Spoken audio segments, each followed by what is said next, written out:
Hoje nós temos a honra de receber aqui no Tocantins Rural Podcast um nome de destaque aí na pecuária tocantinense. Ele atua há 37 anos nessa área, pecuarista apaixonado pelo campo e o entusiasta da genética de alta performance. Ele vem investindo com seriedade e visão no melhoramento do rebanho, não só aqui no Tocantins, mas como no Brasil todo. Junto à sua família, abriu as porteiras da sua fazenda para sediar aí a quarta prova de ganho de peso do Tocantins, contribuindo diretamente para o avanço da pecuária de corte, não só no estado do Tocantins, mas no Brasil. Além disso, ele divide o seu tempo com vários outros negócios. Conversamos agora com Celso Guelfi. Muito obrigada e seja muito bem-vindo. Obrigado pelo convite. Eu sou muito agradecido por ter essa oportunidade aqui de estar falando com você.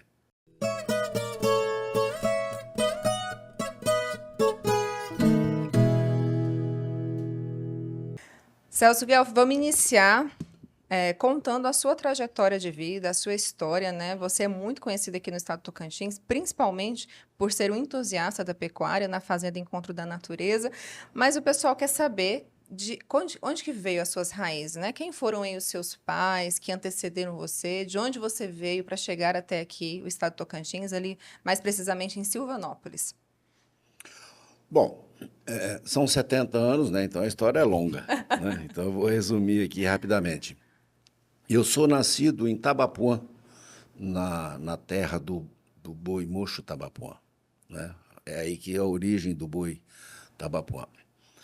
E eu vivi aí durante 28 anos. Assim, minha família sempre foi uma família muito pobre, né? Minha mãe era costureira e foi ela que me ajudou a estudar, junto com meu pai. Meu pai era operador de cinema, e na época, né? E aí eu vivi 28 anos, me formei, ou seja, fiz aí meu primário, estudei em escola pública, depois eu fiz a minha faculdade e eu era verdureiro, eu vendia verdura na rua. O primeiro emprego que eu tinha era entregar gás numa bicicleta. Entregava gás com uma bicicleta daquelas que tem uma rodinha baixa, né? E colocava Sim. um bujão em cima. Isso você com quantos anos? Eu tinha 11 anos. Eu comecei a trabalhar com 11 anos. Aí eu entregava gás para uma loja de eletrodoméstico e eu ganhava por botijão que eu entregava. E aí foi uma história até bacana, porque eu trabalhava muito, eu fazia pesquisa nas casas de quantos dias demorava um bujão de gás, né? Assim, era uma família grande, gastava um bujão de gás em 22 dias, a maior em 30, a outra em 45. E eu trabalhava sempre antecipando a entrega, porque eu tinha os concorrentes, que eram empresas grandes que vinham de caminhão, né, para entregar o gás na rua e tal, mas eu sempre me antecipava. Então, eu entregava, assim, às vezes uma semana antes. Então, quando o caminhão passava para entregar, todo mundo já tinha o bujão de reserva abastecido. Empreendedor nato a partir Então, daí. aí a gente começou. Então, aí eu estudei, vendia depois, eu passei a vender verdura. Eu plantei uma horta, gostava de agricultura, plantei uma horta, comecei a vender verdura de porta em porta, né? Eu tinha a mesma clientela do gás, já era a clientela da verdura, né? E eu implementei, porque na época todo mundo tinha um mercadinho, uma quitanda, e para as pessoas irem comprar. E eu comecei a entregar em casa. Então eu passava, entregava em casa, e aquela pessoa já não ia mais na quitanda. Então me antecipava aí um pouco da venda e da necessidade, né? Eu tinha pessoas, por exemplo, professoras, eu atendia com hora marcada. Elas diziam, eu preciso 6 horas, 15 para 6, né? Porque precisava arrumar a criança para depois ir para dar aula. E minha trajetória foi dessa forma aí. Com 28 anos de idade, Quantos irmãos que não, eu vocês... sou filho único. Filho único. Filho único. Com 28 anos de idade, eu comecei a entender que aquele mundo já estava pequeno para mim, que eu precisava galgar outras coisas. Mas era uma cidade de 3 mil habitantes, uma cidade muito pequena, e não tinha muito o que eu fazer aí. Então, eu fui para o Rio de Janeiro. Eu recebi uma proposta para ser vendedor de transporte. Era um executivo de contas, né? De transporte, ou promotor de vendas, né? De transporte no Rio de Janeiro. E eles queriam uma pessoa que tivesse um espírito de vendedor, mas que não tivesse vício, porque eles queriam formar essa pessoa.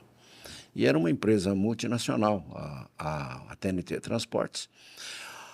Aí me chamaram para lá, eu fui, fiz os testes e tal, e passei.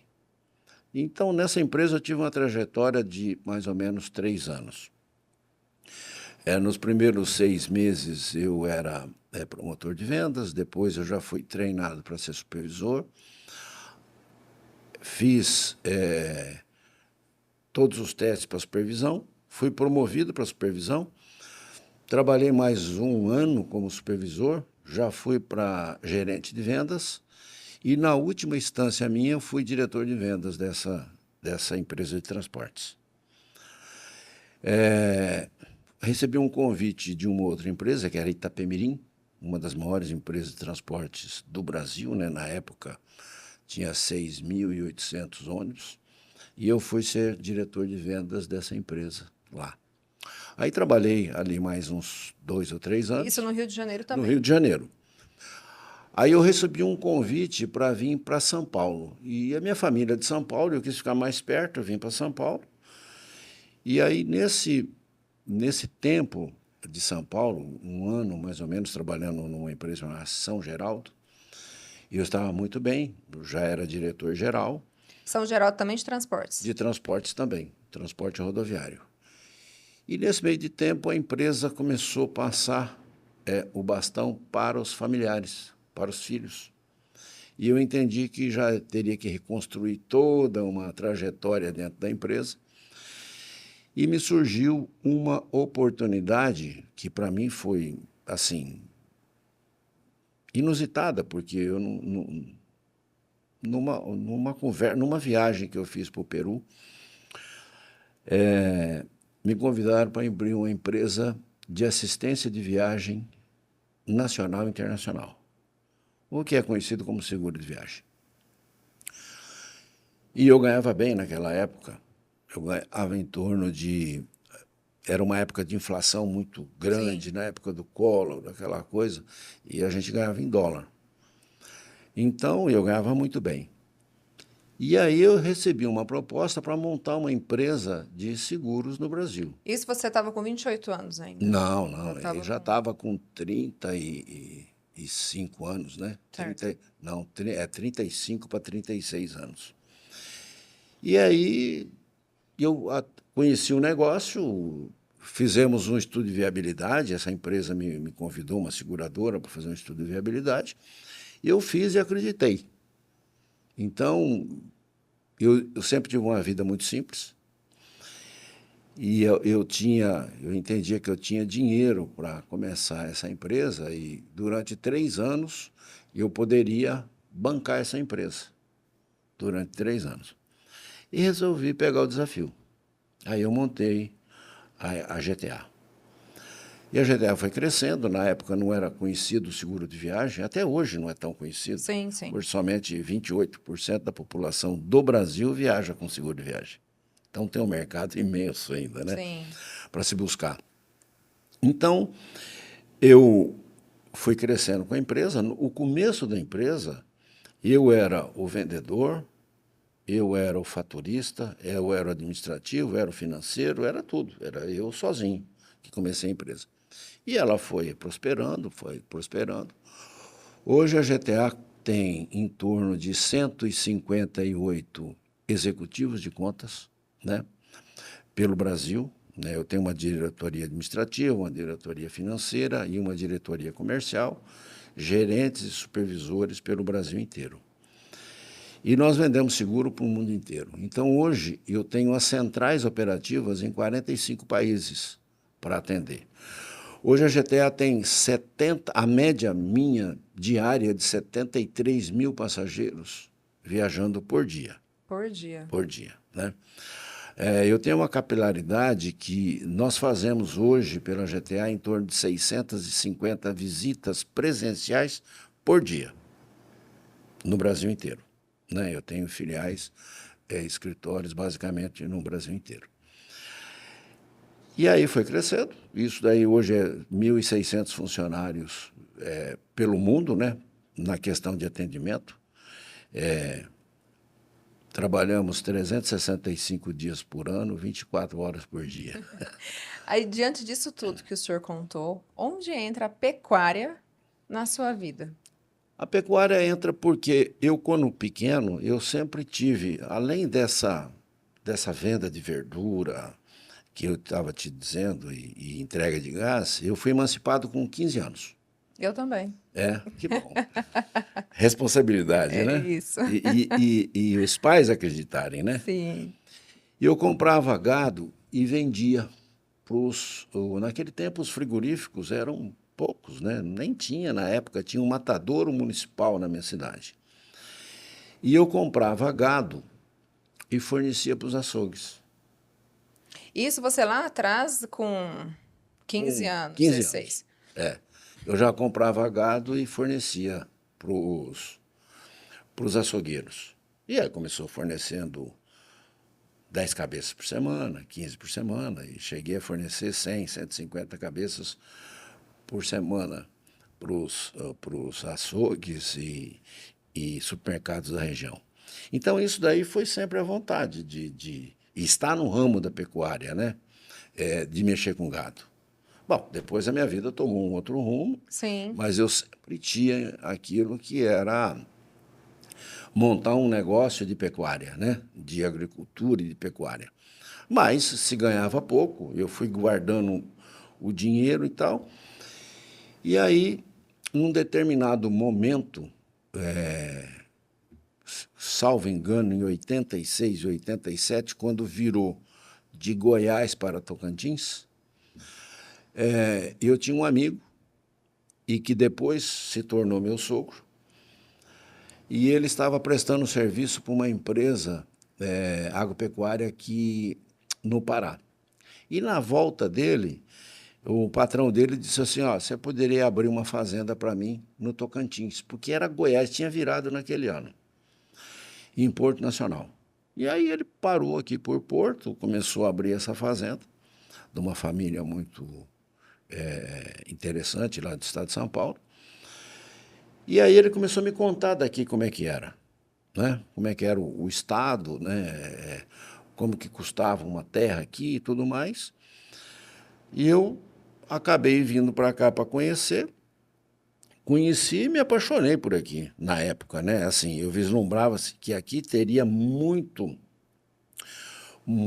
muita forma de prosperar.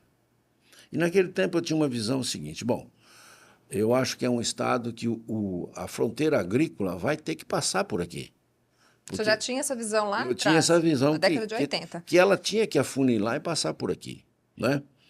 Era o único que tinha, porque o Goiás já estava terminando, o Pará ainda no começo, né? E eu falei, ela vai passar por aí. Aí vim, andei um pouco e entendi o lado mais aberto que tinha o Tocantins, ainda pouco aberto, mas o que era mais povoado, era o lado do outro lado do rio, onde passava a rodovia. E eu falei, bom, então eu quero ficar do lado de cá, porque o lado de cá vai ser mais barato. E depois vai ter um alto valor também. E eu né, entendia que sim, Sim. né? Então foi aí que eu acabei investindo aqui, fui comprando terra e eu acabei parando na região de Silvanópolis, até porque tinha um amigo e tal. E fui ficando, e dei sorte, porque a região de Silvanópolis, Monte do Carmo, onde eu tenho as fazendas aí, são regiões que valorizaram muito pela soja. Sim. Mas demorou muito tempo, né? Muita gente veio, foi embora. Não teve a paciência Não que o teve senhor a teve e a paciência persistência, né? de O senhor está o esperar. quê? 37 anos aí. E de acreditar, não é? Nisso daí. Aí, assim, respondendo o porquê que assim começou a genética, né? Porque eu vinha de um estado, de São Paulo, e de uma cidade que é onde se criou o Monte Tabapuã. E ali se primava muito pela genética. E no tempo que eu era verdureiro, eu vendia verdura nessa fazenda. Então, eu via os bois e via o que eles faziam a nível de genética, né? E ninguém fazia naquela época em lugar nenhum, basicamente. Então, eu vim para cá, comecei a criar gado, e o começo era muito difícil, né? Porque ganhava um dinheirinho, comprava uma terra, depois abria, colocava gado e assim por diante. E assim O senhor foi. chegou a tirar muito dinheiro do outro negócio para colocar na... Ah, sim. né? Eu digo que muito, muito mesmo, porque a pecuária, como a agricultura, ela é demorada, você tem que Sim. derrubar, você tem que formar, você tem que colocar gado. Então, eu fazia o seguinte, eu formava uma fazenda, quando eu enchia ela de gado, eu vendia o gado e formava outra. E assim foi por diante. Então, mas a terra aqui era muito barato, né? Um alqueire de terra aqui custava um bezerro. Na época, um bezerro custava R$ 300. Nossa. Se você colocar no dinheiro de hoje, 2.200, 2.500, né? Então, você veja que hoje a terra aqui vale 200 mil, né? Sim. Hoje, na região que eu estou ali. E dessa forma foi crescendo. Mas eu sempre vim com ter pouco, mas ter bom, de qualidade. Então, naquela época aqui, você tinha muito gado curraleiro, né? A pessoa colocava um boi no pasto e o filho daquele boi e o neto ia ficando, né? Nos rebanhos. Então, naquela época, eu já pegava boi. Os bois mais próximos que a gente tinha aqui para comprar era no Uberaba. E eu Com não, melhoramento, né? com melhoramento.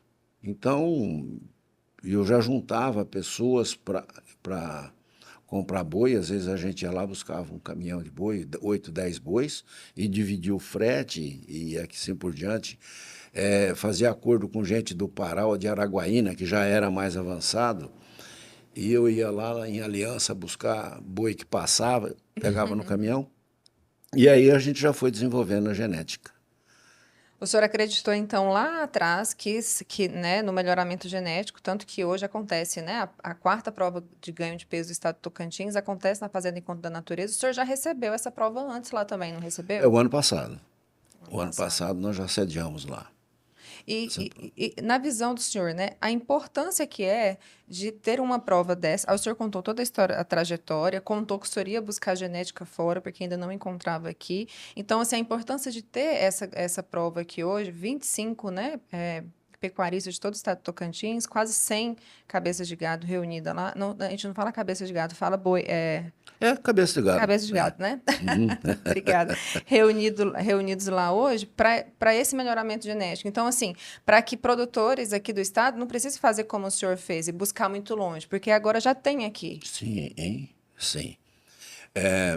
Então, nessa trajetória toda, a gente tinha 2 ou 3 produtores depois de muito tempo, depois eu digo já de 20 anos, de 15 anos do Tocantins, que você tinha aqui alguns produtores que acreditaram na genética e formaram o gado, mas no começo você tinha que buscar fora, né?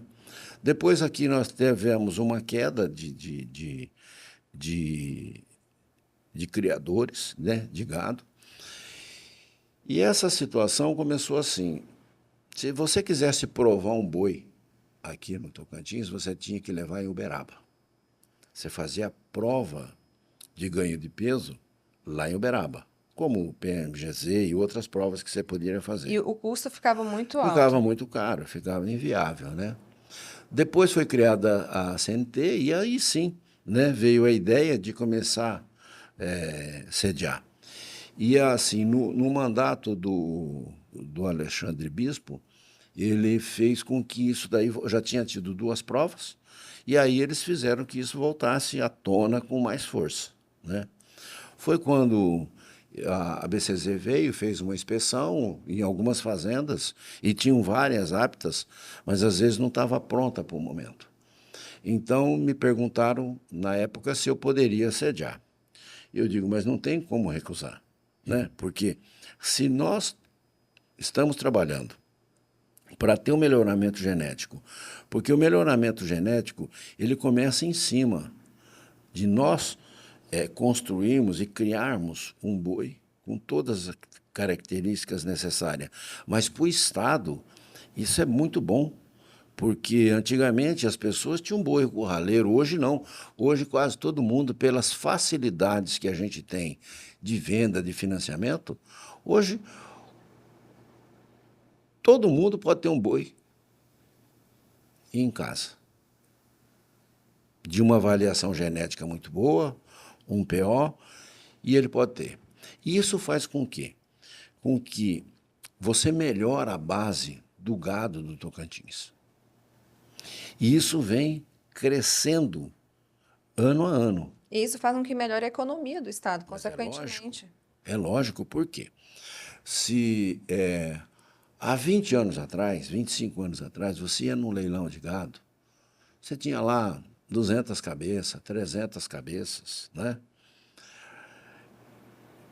Por semana, e um gado que não era bom. Hoje você deve ter, por semana, uns 20 leilões aqui nessa região.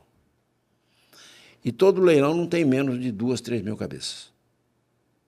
E dessas 2, 3 mil, quanto o senhor avalia bons? Eu entendo hoje que nessa região de Porto Nacional, Gurupi, Paraíso e outros já que estão abrindo, né? Mas nessa região 80% do gado é muito bom.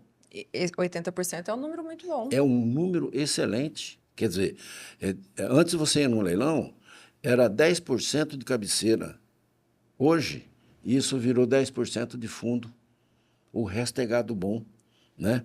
Então, você pega a Arraias, que já abriu leilão, Almas, que já abriu leilão, Paranã já abriu leilão, Dois Irmãos, né? Então, você já tem um leque muito grande. E o que acontece? Como o gado é bom, São Paulo vem buscar gado aqui, Goiás vem buscar gado aqui. E agora a gente entra num regime de exportação de gado vivo, pela qualidade. Para quais países? Hoje já se exporta gado para a Turquia, para o Marrocos, os Emirados, basicamente, todos, né? Quando eu falei na abertura, então, que a prova de ganho de peso é um desenvolvimento não só para o estado do Tocantins, mas para o Brasil, então não é só para o Tocantins, é para o mundo. Exatamente. Porque hoje, por exemplo, nós temos aqui várias empresas que já compram gado até pela logística, né? O Tocantins é um estado de uma logística sensacional. Você pode mandar para o sul, você pode mandar para o norte. Sim. Né? Então, eu digo assim, o que falta para o Brasil é desenvolver uma estrutura harmônica, né? O que eu falo de harmônica? Você tem que ter para o nosso negócio, né? O agronegócio em si, porque é a agricultura junto com pecuária, e os dois já estão se juntando, fazendo a ILP, que é a Integração Lavoura-Pecuária. O senhor faz lá também, E eu né? faço lá também. Já faço há 15 anos aqui. Então, essa situação, você precisa de uma estrutura harmônica. O que é uma estrutura harmônica? Quando eu comecei a plantar soja no Tocantins, você não tinha armazenamento. Sim. E hoje ainda precisa de muito Eu ia dizer isso, que eu né? entrevistei recentemente, e aí falou do déficit, né? A quantidade que precisam hoje De armazenamento. de armazenamento para conseguir fazer Nós estamos de estocagem. estrada, de logística para tirar esses grãos daqui. E o grão hoje pode ir pela ferrovia. Hoje você manda grãos para São Paulo, você manda para Maranhão, você manda para o Pará, e você tem os portos. Então a gente precisa, por isso que eu falo, tem que ser harmônica, né? E hoje o Tocantins precisa disso daí, porque você precisa hoje de portos bons para receber, para ter um escoamento rápido, ferrovia, escoamento rápido, e uma coisa que precisa se alertar, que é a energia. Ah, por que energia? Porque tudo isso precisa de energia. Para você, grãos, os frigoríficos e tudo mais, precisa de energia. Então, eu entendo, na minha humilde visão, que o Tocantins precisa investir muito em energia. Aí o senhor fala energia sustentável, porque de hidrelétrica a gente tem as duas maiores quase do país aqui, né? A de Peixe e aqui de Lajeado. Mas precisa mais redes, mais estrutura. Expansão, estrutura. Né? E também um investimento muito grande em energia sustentável. Sim. Né? Nós temos tudo isso aqui. A gente tem muito sol. Muito sol. Né? Aliás, tem um para cada um, né? De quente. Então, assim, só para terminar o raciocínio, essa evolução fez com que abrisse portas, né? Há 10 anos atrás, 12, quando você falava em Angus para o Tocantins, ninguém acreditava no gado Angus, né? E hoje, e por que eu estou falando de Angus, falando de Nelore, né? Porque o Angus precisa de uma forma boa. A matriz tem que ser uma vaca boa Nelore.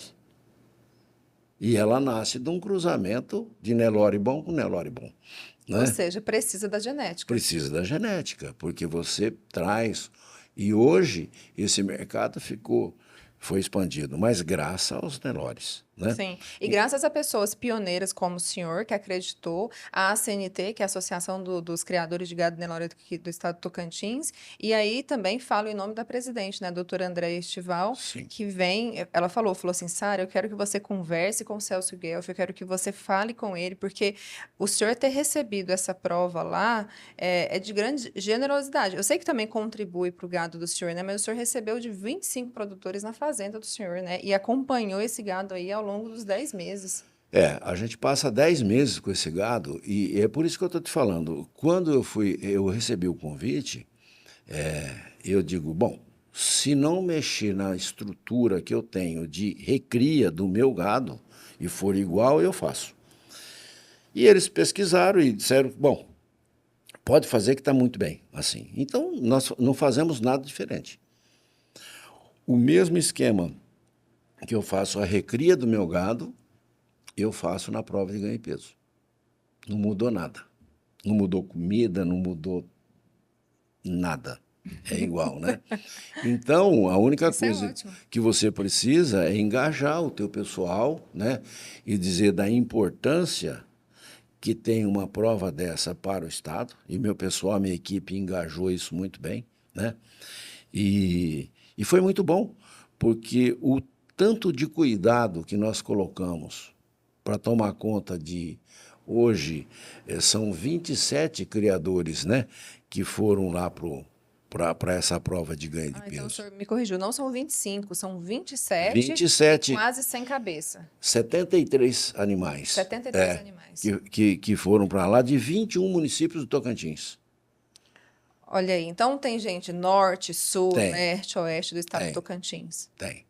Então, isso proporciona aquele que nunca levou um gado em Uberaba para fazer prova de ganho de peso. Acessibilidade para todos. Eu lembro que quando nós começamos a fazer prova de ganho de peso lá em Uberaba, o Chicão, né, o Chico Tosato, a gente dividia frete, né, para Ele é um ficar entusiasta um da entusiasta. Não, genética. muitos aqui são. Se for falar o nome aqui, a gente passa a tarde falando dos entusiastas. Mas eu estou dizendo assim, a gente dividia frete para isso daí. Então, quando trouxe para cá, o gado entrou, esse ano, entrou no dia 22 de junho na prova, né? E a prova terminou dia 12 de abril. Então, ali foram 126 dias que ela passou num regime de semi-confinamento, recebendo uma silagem que levava a réplica de um grande pasto, de um pasto de boa qualidade, porque ela não pode engordar, ela tem que desenvolver sem ganhar, ou seja, ganhar carne e gordura harmonicamente. E depois ela passou 168 dias num regime de pasto a águas, ou seja, realmente de pastejo. Então, no período da seca, confinada, recebendo uma comida que replicava um bom pasto, e depois ela foi para os pastos, né? E foi se desenvolvendo. Então, nós tivemos aí 284 dias de prova na fazenda. E isso daí requer muito cuidado. Sim. Você chamar a equipe e tal. E eu falo que para mim foi bom, porque nós pegamos e treinamos tanto a nossa equipe para tomar cuidado desse boi, sabe? Carregando ele no colo, olha, cuidado para não bater nessa porteira, vamos tirar um fio de arame que pode machucar um boi. E isso daí também cresceu os cuidados com o meu gado, né? Sim. Então foi muito bom. E aí a gente fica, assim, eu sou muito grato pela confiança, né? Que esses 27 criadores de 21 municípios, né? Basicamente pegou o estado de todo um lado, tiveram essa confiança de levar esse gado e deixar os nossos cuidados, né? Porque, na verdade, o que nós fazemos aí é tomar conta desse gado para que ele possa desenvolver. você ter uma ideia, o gado entrou com 200, a média do gado foi de 292 quilos que eles entraram. E eles saíram com 535 quilos. Nesses 294 dias de prova. Isso daí, numa conta aproximada, deu 830 gramas de ganho de peso por dia. E é um gado novo, né? Eles chegaram lá bezerros. Então, o né? desenvolvimento no estado do Tocantins foi um desenvolvimento muito bom, quando comparado com outros estados que também realizam provas. Sim, foi muito bom, né? Então, mas aí já é uma parte que entra pelo técnico da BCZ, Sim. que ele que faz, né? Mas assim, ele ganhou muito. Meu gado ganhava 600, 700 gramas, mas é que aí eu falo o seguinte, né? Eu sempre digo que eu vou poder dizer e botar uma placa lá na minha fazenda dizendo o seguinte: aqui nessa terra pisou os melhores exemplares de gado do Tocantins, né? Sim. Porque O senhor tem que fazer essa placa bem grande. eu acho que eu vou ter que fazer. Tem. Porque o que acontece? Todo mundo pegou o melhor do melhor. Pegou o melhor que tinha dentro da sua fazenda e levou para lá. E levou para lá. Então, eu digo, aqui nós temos os melhores dos melhores. Sim, do Tocantins. Do Tocantins, né? Sim. E essa prova, ela é boa porque ela começa a incentivar a gente da Bahia a comprar gado aqui, gente Sim. do Maranhão, do Piauí, do Pará, né? Sim. E aí, o mais interessante também que eu gostaria que o senhor comentasse é o leilão que vai ser realizado, a primeira vez que vai ser realizado um leilão a partir da prova de ganho de peso, que vai ser em Gurupi no dia 1º. Sim. Então, assim, quando eu li a respeito, eu achei muito interessante, porque vai propiciar essa oportunidade também lá e valorizar ainda mais esses 27 criadores que acreditaram na prova de ganho de peso. Eu digo assim, que esse leilão vai ser um divisor de água da NCT. Por quê? A nossa presidente teve coragem e lutou muito, o André lutou muito para que isso acontecesse, né? E ela conduziu isso. Na verdade, eu acho que quem deveria estar aqui hoje era ela, né? Falando sobre isso. Mas ela conduziu muito bem, como o Alexandre, que eu também cedei uma prova com o Alexandre, foi muito bom, né? Foram sempre entusiastas, porque você conseguir reunir as pessoas em prol de um negócio é uma tarefa muito difícil, né? Sim. Então, ela doou, como o Alexandre também doou parte grande do seu tempo para que isso acontecesse. E eu falo que é um divisor de água, porque é o seguinte, você vai ter um leilão, embora de um gado novo, todo mundo tem que entender que é um gado novo, né? Mas que nunca teve reunido tanto gado, tantas amostras em um leilão, que participou de uma prova que era o melhor dos melhores. Então aí eu digo que está a nata. É o momento para se mostrar isso para o mundo inteiro, que aqui pode se produzir gado muito bom. De qualidade. De qualidade. E que o Tocantins fica uma referência para isso, né? Porque essa expansão desse leilão vai ser poder mostrar para todo mundo. Porque antes a gente fazia a prova, ficava entre nós, todo mundo aplaudia o gado de todos, porque todos ali são bons, né? É lógico que numa prova você vai ter o bom, o muito bom e o excelente muito próximo, né, deles, né? Eu olhei a classificação e realmente é muito próximo. É muito próximo, né? É muito próximo. São detalhezinhos, né, que colocam um na prova e tira, mas assim, é fantástico isso daí. Então, o que acontecia? Sempre nós olhávamos isso entre nós, né? E a prova é uma coisa fantástica, porque ela começa a mexer com você. Ela diz, bom, eu preciso melhorar. Eu preciso melhorar. E aquele que já está excelente diz assim, eu preciso melhorar mais, porque senão vão me passar. Eu tenho que manter. Né? Porque isso daí, quer queira, quer não, é uma disputa muito Sim. saudável, né? E que toda vez que tem disputa, que tem concorrência, eleva o nível, né? Então, nós temos que entender isso. Então, esse gado, ele sai de lá com uma análise de precocidade excelente, ele sai já produzindo sêmen aos 16 meses. Olha que fantástico, né? Já tem ultrassom de carcaça. Então, isso daí faz com que eleve o nível e que o estado Tocantins, os estados próximos e o Brasil inteiro começa a ver que aqui tem genética muito boa e que isso daí pode ser replicado para todas as fazendas, o que vai trazer um gado bom e excelente no estado. E eu falo que nós podemos ser referência de um bom bezerro, Sim, com certeza. sem Né? sombra de dúvida. Hoje as fazendas já trabalham muito em cima disso e, se me permite, por exemplo, no Encontro da Natureza, já que a gente está falando de genética, nós já fazemos a genômica do gado comercial. Então, esse é um avanço que se faz muito em gado PO, mas a gente já faz a genômica no gado comercial. Aí esse gado sai com um valor muito diferente? Ele sai. Ele sai porque a gente trabalha muito no melhoramento. Sim. Então, eu consigo, por exemplo, na genômica, definir a matriz que eu vou querer para ser as minhas futuras matrizes, né? Por quê? Porque ali eu estou olhando naquele grupo uma situação para que eles tenham, além de tudo que se precisa hoje, comprimento de costela, um gado mais baixo, anca mais alta, aprumo, eu também preciso que ele tenha habilidade materna.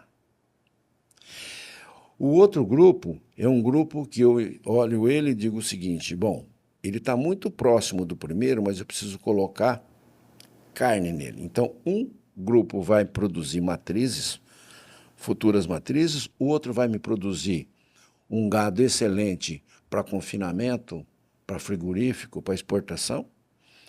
E eu vou ter o terceiro grupo, que é um grupo que eu não quero replicar a genética dela na minha fazenda.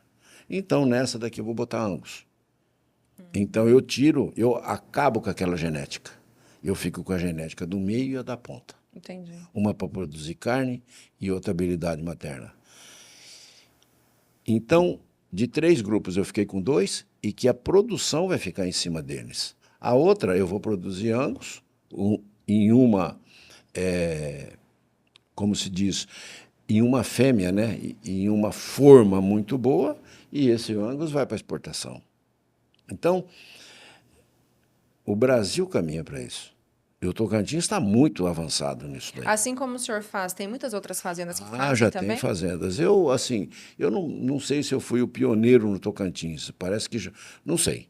Mas, assim, foi uma das primeiras a fazer e já ter o Dessa resultado, forma, né? né? Dessa forma, né? Entendi. Já caminhando para o fim, seu Celso Guelph, eu quero que o senhor explique, para quem está nos acompanhando, inclusive para mim também, né, que me deu muita curiosidade agora de saber, o senhor foi da área do transporte, ainda continua sendo, porque tem empresas na área do transporte, na área de seguro, é um entusiasta aí da genética no Tocantins, com melhoramento genético do gado PO. Qual que é o legado que o senhor quer deixar, ou que o senhor vem construindo ao longo desses anos? Quando a gente fala assim, né, quando o senhor não estiver mais aqui, ou até mesmo daqui até o fim, pelo que o senhor quer ser lembrado? Olha, eu digo o seguinte, que muitas pessoas querem ser lembradas por dinheiro, por riqueza. Eu não. Eu quero ser lembrado por realização. Porque a melhor coisa que eu entendo para a minha vida, o que me impulsiona, são projetos que você planeja, que você vê a viabilidade, você sonha e você realiza. Isso é o bom, né? Porque, assim, você trabalha por dinheiro? Todo mundo trabalha por fazer o que o negócio dele seja sustentável. Mas você tem que estar com projetos. Você tem que executar e você tem que realizar. E hoje, no Tocantins, o Tocantins é um estado novo. E você vê gente de fora, pioneiro, chegando. Ontem, eu viajei com uma pessoa e ele me disse assim, Celso, eu colhi 78 sacos de soja na média no Tocantins.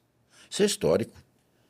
Isso é histórico. Quando eu vim para o Tocantins, colhia 34, 40.